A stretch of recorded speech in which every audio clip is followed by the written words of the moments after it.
Dalawang viral video mula sa Cebu ang kumakalat ngayon sa social media. Ang una, video ng isang ina at ng kanyang mga anak na natagpuang patay sa kanilang tahanan sa Cebu.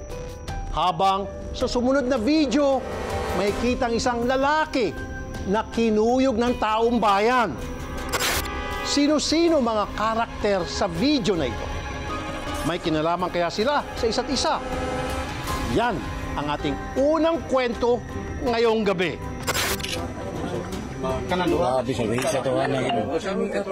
Ito ang viral video na kumakalat sa social media kailan lang. May mga bangkay na nakahandusay. Sa kwento, isang ina at dalawa niyang anak ang nasa video. Kasabay niyan, isang video rin ang lumutang sa social media ng isang lalaki na kinukuyog ng taong bayan.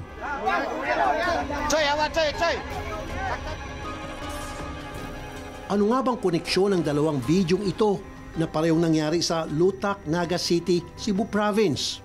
Wala mi kuan nga nag-away sila kay normal raman sila, ma'am. Muna ipagkatagdaod didto man ko sa kuan baboyan. Pagtagdaod na nakadungog na kog syagit nga bantay ti Tonya kay patyon kang Carlo. Halos mabaliw na raw siya sa takot, lalo pa nang makita niya ang bumabang dugo sa bahay ng mga Campo Redondo.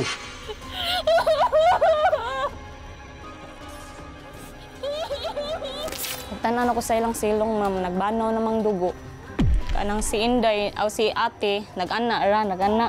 Na nagtuo ko, ma'am, nga wala siya tatsa. Nagtuo ko nga, kanang nasyakra siya ba nga gikuan niyang anak. Nagtuo ko wa siya labot. Ato, kaya nag-ana naman siya. Matapos pagtatagain ang mag-iinang Junilyn, June Carl at LJ, dumiretso naman ang suspect sa ina ni Junilyn at siya naman ang tinangkang tagain. Mama, ito hitabo at tagtaon. Nagbarok si Ibing Lihana. Tagtaon, yung mga dagan, tito niya, kay pating kang Carlo. Kay naghuyad na di, ay nag-ana. Di, ako, nisirit na lang kong dagan na to, nisinggat sa ako nga, batyok, patyong kong Carlo.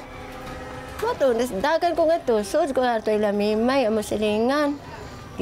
Biradyo ko nila, kaya di na ko katikang. Sunod naman niyang sinilip ang bahay kung saan nangyari ang massacre. Tulad ni Jessa, halos mabaliw din daw siya noong nakita ang sinapit ng anak at mga apo. Kana ako, nakatugyot sa iyang hipon, maana pa, ma'am. Kaya nag-ana naman siya, nag-ana. Pagwaling na ako, ma'am, puti man ako, babahali ako. Ako, kita nga bulubol, ma'am. Sakit kayo, ma'am. Habang nangyayari ito, ang suspect ay may nakasalubong palang kapitbahay at siya ang magiging susi kung paano may susumbong ang krimen sa mga otoridad.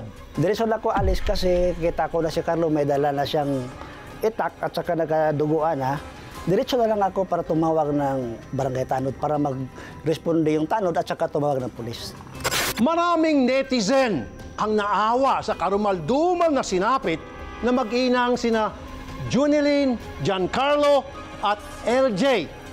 At sa gitna ng pagkalat ng bidyong ito, isang video naman ang lumutang.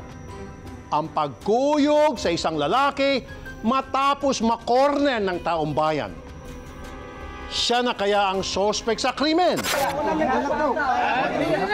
Si Carlo Campo Redondo ang nasa viral video na kinukuyog ng taong bayan. At siya din ang suspect sa pagpatay sa kinakasama nitong si Junilyn at mga anak na sila June Carl at LJ. Si Carlo, pag nagsuyok, nataranta ng utak. Pag hindi, mabait niya. Kasi mabait yun, kasi doon sa saan mo nagigib ng tubig. Mabait pag hindi nakadruga. Pag nakadruga sa bahis, ilan ang kapitbahay na yung tirangka ang patayin. Nagsisilo siya sa kapitbahay na kahit hindi naman suta sa kanyang asawa, pinududahan niyang asawa na may karelasyon ng iba. Kaya nga pinagtangka ang patayin ng mga kapitbahay niya. Ang ginamit na murder weapon ni Carlo ay ang itak na gamit niya sa negosyo. Sila daw kasi ay nagbebenta ng buko. Ang sabi lang niya, patay ng pamilya ko. To, puntahan mo, angkol, patay ng pamilya ko. Kaya diretso na ako kasi patay ng pamilya niya. Diyon na lang sigawan ng mga tao nung i-attempt siya ng patayin. Saksi din daw ang mga kaanak ni Junilyn kung gaano kahigpit at kasiloso ni Carlo. Pinanggaon lang tungod ni Carlo, mama. Una, nakakuan siya nga. Kuan siya sa mga anak. Tungod ni Carlo, nga kuan kay siya sa iyang asawa, guro. Murag, perminti na lang away. Kuan. Muna siya nga, kuan kay siyang Carlo. Sige lang dikit, mamba. Wala lang siya kakuan siya mga anak duha. Sige lang siya dikit kay si Carlo, good. Di siya gusto nga mawasa pananaw ba ang iyang si ate. Mo kuan si ate kana manghugas diri apason dayon. Ana man ba ya nay mapaliton tan-awon siya mauna. Nga si ate perminti lang dikit. Ako nagihangyo taon akong anak ba nga day. Kay nagtan-aw man ko sa iyang lawas ang kahugo ba. Dapat na dyan niya gamaya, nahibog dyan ko, ding. Ano man ka, naghugo man ka, pati man ni mo dauta. Wala man ma. Saman si Carlo, kanang, saman,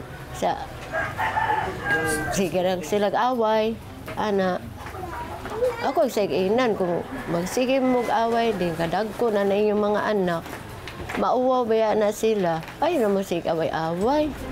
Maghinihinay na magtabi kay kana ako uli taw na ko na mauwan mo ko na kung dili na mo ganahan magkuan ano di magbuwag lang gud dili magpasakitay na. Hindi na may pagkakaila na grabe na lang ang galit nila sa suspect at ito ang kanilang mensahe para sa taong walang puso na pumatay sa mag-iina. Carlo, kung nakadungog Carlo, may lang utang mamadugta ka sa prisuhan. Bayran niya yung mga saha, ma'am. Carlo, kay imo naman yun nabuhat sa imo sigbahan sa akong pamilya sa imo pamilya, Carlo. Natuman agin nimo, pero naot kong madugta ka sa binangguan, Carlo, kay tinud-on iti ka. May paingon-ingon pa ka, gawa ka kay baho sa imo gibuhat. Magbinutbot maayo do. Binutbot kay baho ko sa imo kalidad, butbuton ka dako. Dadadyo na nimo sa korte na imo pagkabinutbot. May magkakamudag tabi. Punulingi ang imo pamilya kung unsala na siya.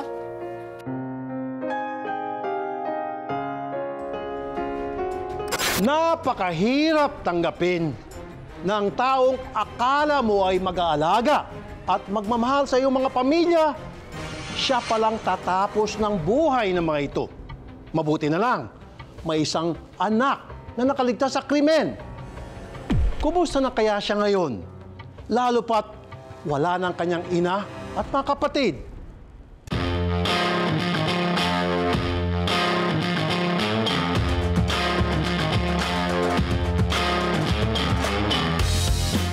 Minasaker ang mag-inang sina Junilyn, 32 taong gulang, Giancarlo, 11 taong gulang, at si LJ, 3 taong gulang.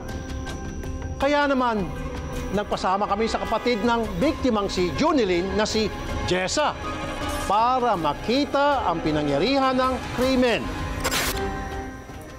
Dani po, sir, oh.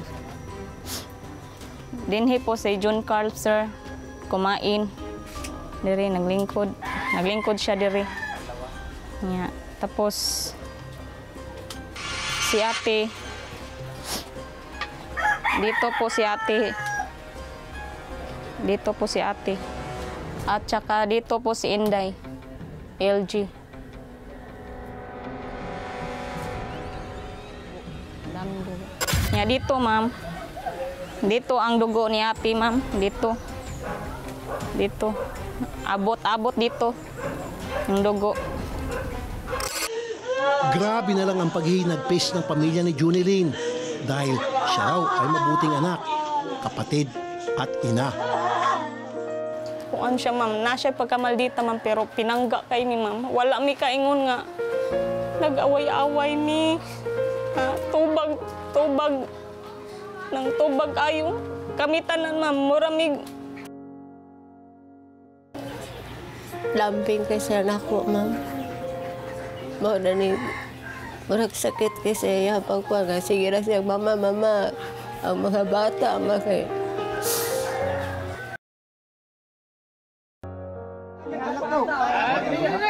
Matapos ang 6 na oras, nahuli ang sospek sa barangay Kogon sa Naga City, Cebu.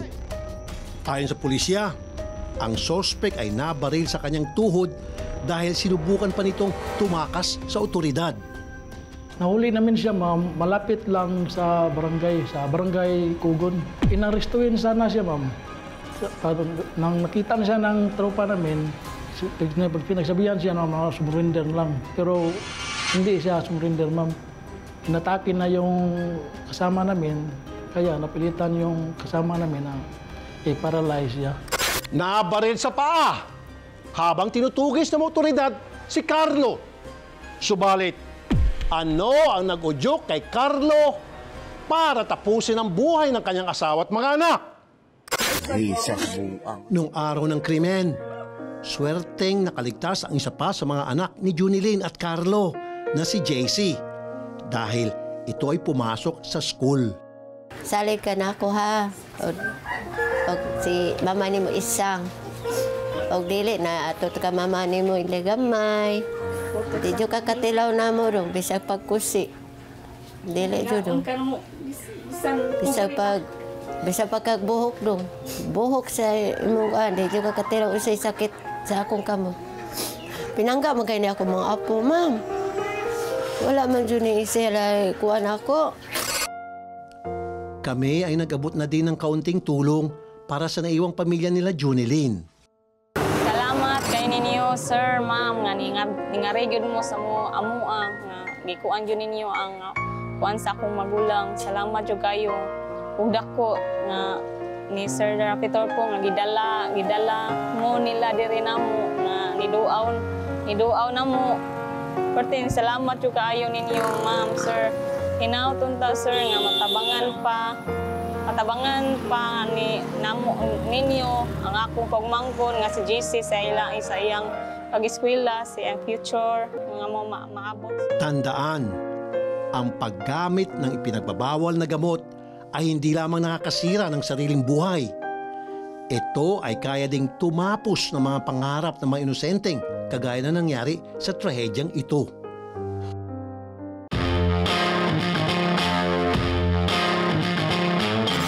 Ngayong buwan ng puso, viral ang video ng isang magkasintahan sa Davao. Isang Pinay at isang foreigner na nag-iibigan. Pero bago nyo sabihin na meron na namang Pinay na pinatulfo ng isang foreigner dahil nanloko, ibahin nyo ang kwentong ito. Dahil siguradong pati kayo kikiligin sa kanilang love story. Harana, yan ang paraan ng panliligaw ng mga Pinoy noon.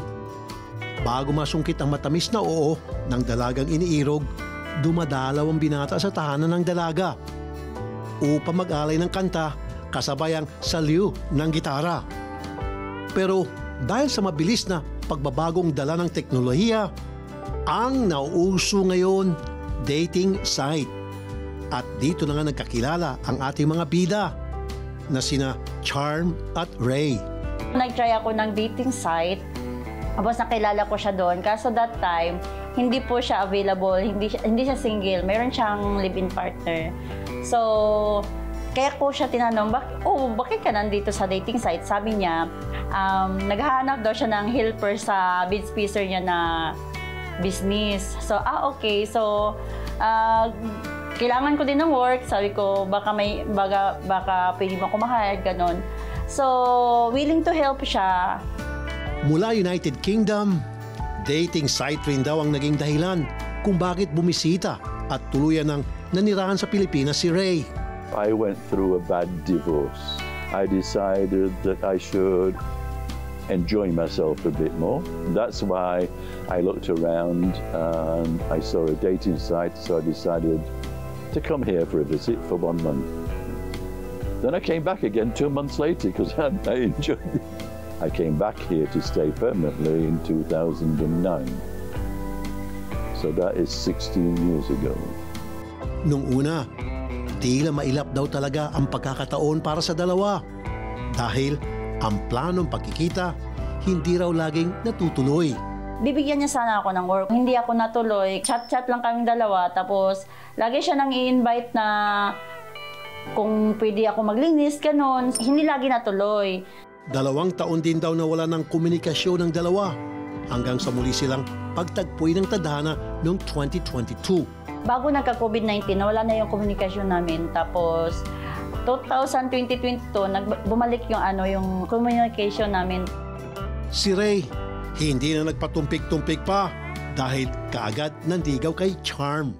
Ayun, nagsimula na yung chat-chat namin. Doon siya nagsimula, nagka-interest sa akin, tapos nanligaw siya. Pero ang mas nagpakilig daw kay Charm, ang pagmamahal din ni Ray sa kanyang anak na si Errol na nooy 8 taong gulang pa lamang. Nakapag-desisyon na gusto niya ma-meet yung anak ko, which is December 22, 2022. Gumala kami sa Crocodile Park kasama yung anak ko. Hindi siya masyado nag-spend ng time sa akin, nakipag-talk, kundi doon sa anak ko. Tinuruan niya yung anak ko yung about sa mga hayo. Matapos ang ilang pang paglabas at pamamasyal, naging opisyal na ang relasyon ng dalawa. Sa isang Valentine Day, ibinigay na ni Charm kay Ray ang matamis niyang oo. Invite niya ako ng February 14. Binigyan niya ako ng bulaklak. Please, sa buong buhay ko kasi, never pa talaga ako na may lalaking nagbigay ng bulaklak sa akin. Kinilig, gano'n, super happy. As in, like, wow, like, it was my first time kasi na may lalaki akong kadate sa February 14. Like, At dahil isinapubliko ng dalawa ang kanilang relasyon, hindi maiwasan ang mga basher at pangit na mga komento. marami nagsasabi na gold digger, mga ganon. As in, below the belt na talaga yung pangbabash. Pero I don't care. Like, I know myself. Alam ko si Ray kung ano, mga ganon na ano. So, wala akong pakialam talaga kahit anong sabihin ng mga basher. Ang hindi alam ng karamihan, maraming pinagdaan ng pagsubok si Charm na nagpatatag sa kanya. Yung buhay ko talaga, as in, sobrang madrama. Sobrang madrama. Ang dami ko talagang mga pagsubok na napagdaanan kung bakit naging strong ako ngayon. Hindi ako degree holder, hindi ako college graduate, pero sobrang proud ako na yung simula nung dumating yung anak ko, ako talaga mag-isa nagpalaki. Wala rin daw siyang pinipiling trabaho at pinasok ang lahat ng pwedeng pagkakitaan upang may taguyod ang kanyang anak. Nasimula ko nagtrabaho nung 15 years old ako. So, simula noon, naging independent ako sa sarili ko. Tapos, nakakapag-ipon na ako, may kita na ako. So, nabibili ko yung gusto ko sa sarili kong pawis, sa sarili kong sikap. Even yung anak ko, yung mga gusto ng anak ko, ginawa ko lahat. Naging online seller, naging iPhone dealer, naging smart dealer, mga online na binibinta ko dati para mabuhay ko lang yung anak ko. Tila no choice talaga si Charm, kundi magpakatatag. Dahil ang mismong ama ng kanyang anak, inabandona na sila. Kung kailan naman ako nabuntis, nalaman ko naman na may iba na siyang babae. May iba siyang kinakasama. I think mga 3 months na yung tiyan ko na sinabi ko sa kanya, which is nag-meet pa kami. Nakita niyo yung tiyan ko, sobrang flat. Hindi ka buntis. Ganun. Inano mo lang ako, niloko mo lang ako. Pero totoo talagang buntis ako. Nag-reach out siya ulit nung nasa hospital na ako. Nagkataon kasi pag anak ko, yung katabi kong babae na manganak din, pinsan ng papa ng anak ko. So tumawag, buntis ka pala, yung anak mo ipakalan sa apelyido ko. Kaya na makilala niya si Ray, labis-labis ang kanyang kasiyahan. Para sa akin lahat, first experience, like yung may nagpaparamdam sa'yo kung gaano ka kahalaga, yung mga moment na kung kapag down na down ka, sobrang sarap sa feeling na mayroong lalaki na nagpo-provide na mayroon na talagang nagpapahalaga sa amin ng anak ko na once or need, nandyan siya. Habang si Ray naman, tuluyan na ring na-in love kay Charm dahil sa pagiging responsableng single mom nito. I saw a hard-working mother, and she was on her own. And she was working all hours at night. and then bringing up a son. So I was impressed, and she had my respect. Si Ray din daw mismo nagtutulak sa anak niyang si Errol sa iba't ibang libangan katulad ng pagta-taekwondo na naging banding din nila at mas nagpatatag pa sa kanilang pagsasama bilang isang pamilya. Naging silver siya sa Bukidnon, sa Kitapawan Gold, silver sa Matanao, Mati, nakasali na siya sa tournament Mati, Davao, dito sa Davao, ganun lang. Pero siguro August, sasali siya ng Thailand. At dito lamang Disyembre ng nakaraang taon, itinanong na ni Ray ang pinakamahalagang tanong. So the timing had to be right. And that timing was last December when we first discussed what we both want together. Yun na, nag-propose siya. So, kinilig So, nag-propose siya doon that time. Unexpected, you know. Alam ko naman na sinabi niya mag-propose siya, pero hindi ko alam yun na time.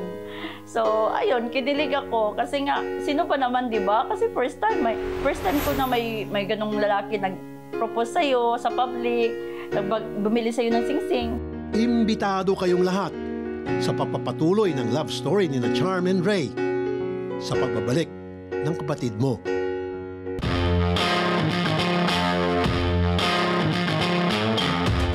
Dahil sa mapait na karanasan ni Charm sa pag-ibig, sumugal siyang makipagrelasyon sa isang matandang afam. Kahit na kaliwat kanan tukso ang natatanggap niya sa social media, hindi niya ito alintana.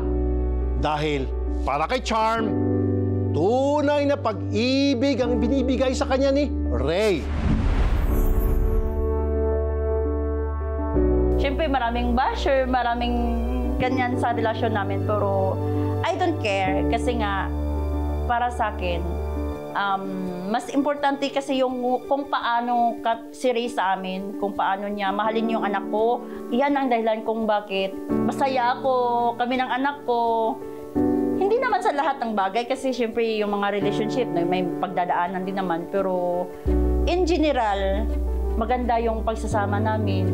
Sa kabila ng mga bumabatikos sa kanilang relasyon, feeling celebrities na rin ang magkasintahan dahil sa daming natutuwa at bumabati sa kanila sa tuwing sila ay lumalabas. They approach me and they say to me, "Charmy." I say, "Oh, time out." This happens everywhere now. I go for LinkedIn and there's 6 or 7 say hi to me there. It happens in every mall. It happens everywhere now. So I just smile. You know? I support always Charmy. At kagaya ng pag-ibig ang Charm at Ray, sa isang dating site ding nagkakilala ang mag-asawang Carmi at Ben. Sa FB dating kami nagkakilala. Kita ko siya. Tapos nakita ko teacher, pinakalagay sa profile niya. And then, ayun, parang nagkaroon ako ng interest. Nakita ko, mahilig siya sa anime, sa cats, and at the same time, math teacher. So, mahilig din kasi ako sa math. Siya lang kasi sa lahat na naka-date ko dun mula sa dating apps, siya lang yung nagtanong about family ko, sa parents ko. So, sabi ko parang kakaiba to. Siya lang yung interesado sa family ko. Iba kasi parang personal lang na tungkol lang sa akin, ganun. O sa buhay niya. Hindi man madali para sa pamilya ni Carmi na tanggapin si Ben dahil sa isang dating site lang sila nagkakilala. Napatunay naman daw ni Ben ang kanyang wagas na pagmamahal kay Carmi. Hindi ko muna sa dating app na nagkakilala sila, nagkatagpo, hindi magandang kakahinat. Maganda naman yung kinahinatan ng pagde-dating app nila. Yan. Lalo ngayon, nakilala ko si Ben na napangasawa niya, responsable pala siyang tao.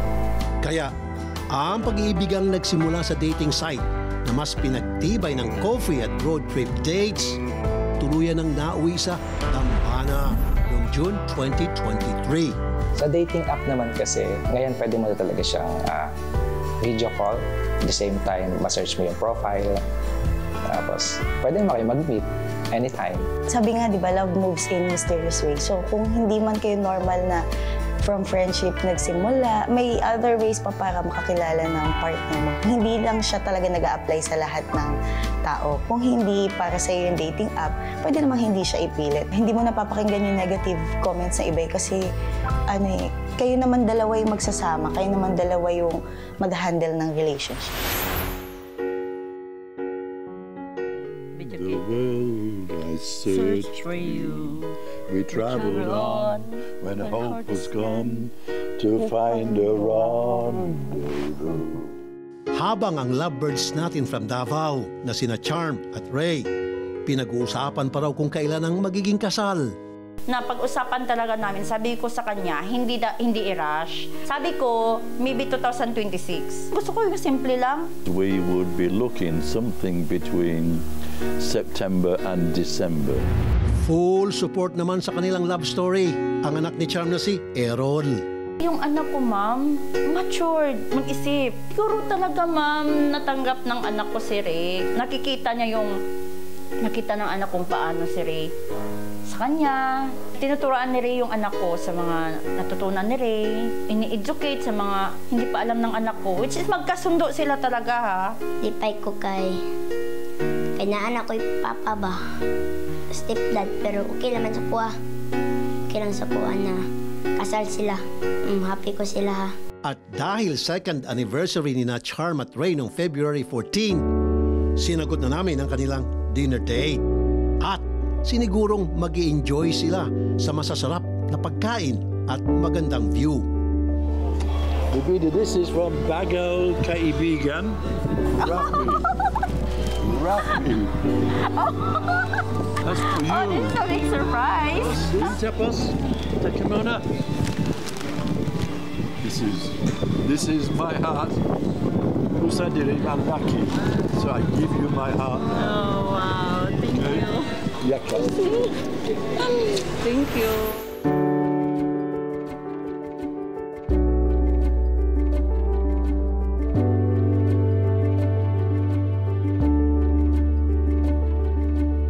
So maraming salamat dahil busog ako. Si Chami busog din.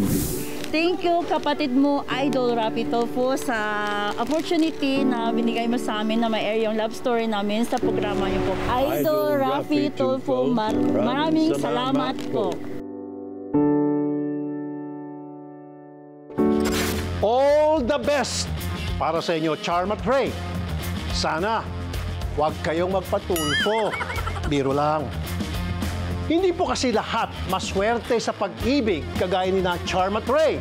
Ang iba, nauwi sa pananakit, pangabuso at panloloko. Yan ang aking babantayan. Hanggang sa susunod na linggo, ako po, si Rafi Tulfo, ang kapatid mo.